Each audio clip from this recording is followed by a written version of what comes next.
What's up, everybody? It's waba, and today I'm going to be talking to you about Shockwave Totem. This build, the one that used to be such a big powerhouse in Path of Exile, and where it is now. The thing is with Shockwave Totem, it's just below, like, top tier. It is right below top tier. Between the changes to skeletal mages recently and any map or map mob that would cast a spell like the sea witches, between the damage that they got increased and now it kills your totems, and the mana cost of Shockwave Totem, which has always been a limiting factor to Shockwave Totem in my opinion, because even though I always suggested Eldritch Battery in Mind Over Matter, it was just a means to an end. It wasn't really that good, because the best way to play Shockwave Totem was having 100% uptime on Val Clarity, and that just made it free. So it wasn't that good. But the thing was, it was good enough to where people still really enjoyed it. But now with the new skills that we have, with the ascendancies being the way they are, especially the DPS ascendancies, Assassin, Elementalist, and here Inquisitor, Shockwave Totem has kind of fallen behind, just because it's just not as good as it was before when you consider those other things. But I think something that the community doesn't realize, or players don't realize, is that not all ascendancies need to be DPS powerhouses.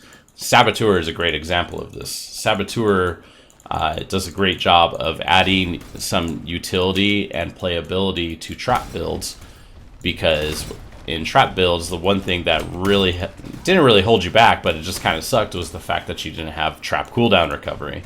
And they added that in Saboteur.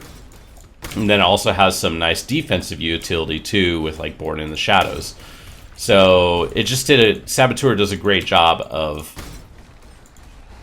fixing the issues of trap builds generally.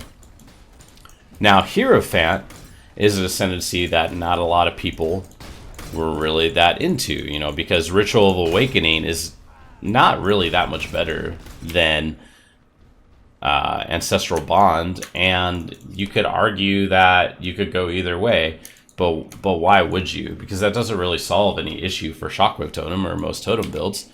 The biggest thing for totem builds, especially for Shockwave Totem, is the mana cost. And what does Hierophant do? Well, if you're watching what I'm doing right now, I'm running through Dried Lake, and I'm just casting Shockwave Totem for free. I'm doing this with using Sanctuary of Thought. And I'm also wearing a Solaris Lorica. I'm doing this low life. And while I don't have that much energy shield, I'm only level 83. And my gear isn't really that good. And I don't have all my passives.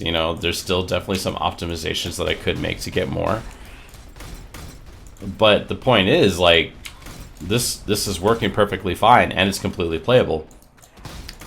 On top of that, another issue with Shockwave Totem was the fact that people want power charges. People want power charges. You want the power charges. You do. There's a lot of damage in power charges. But before, you could get power charges by using an Ice Spear setup. That's gross. Using Dodre's Elixir, also gross. Like, all these things just weren't very good, and they didn't feel good to play either. But again, Hierophant gives you an option to actually get power charges just when your totems kill things. It is Conviction of Power. So I don't have it yet. I will be getting it, because I'm going to be playing this build probably the next day or so to really get it sorted out, because I think Hierophant Shockwave Totem is something that could definitely be a go-to.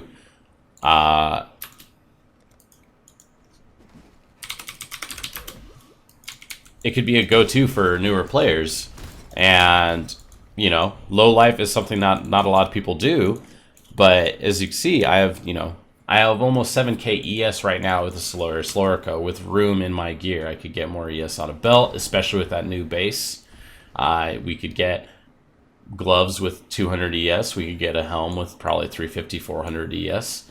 And my energy shield, my shield is, you know, pretty good, but you could still get ES on plenty of pieces of gear and push us up to that 7k ES point, and using a Slorica. And then eventually you could go a Shavs if you ever get yourself one. Also, you can do this life base. You know, going life base and using a Carcass Shack would not be a problem. The only thing that I kind of have against that is the fact that when you go low life and you could get Zealot's Oath, you could pretty much always ensure that you're on full energy shield and making your uptime for 0 cost Shockwave Totem as high as possible.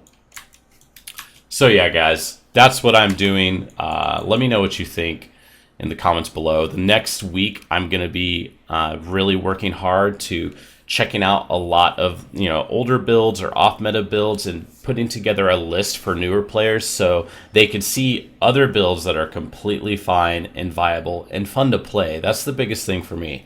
It's fun to play. I get that, you know what, if it feels good to clear a gorge in 2 minutes. But you know what? If you're having fun for 3 minutes clearing a gorge, what's wrong with that? Like, really, what's wrong with that? Because as for how I like to play action RPGs, I like to actually just play. I don't care if it takes me 2 minutes or 3 minutes to clear a gorge. I'm not going to fault a build if it takes me 3 minutes if I'm having a lot of fun. And Shockwave Totem is a very satisfying skill, and I think it deserves some attention, especially with Hierophant, because damn, Hierophant's been shit on for a long time. But alright guys, thanks for watching. I'll see you later.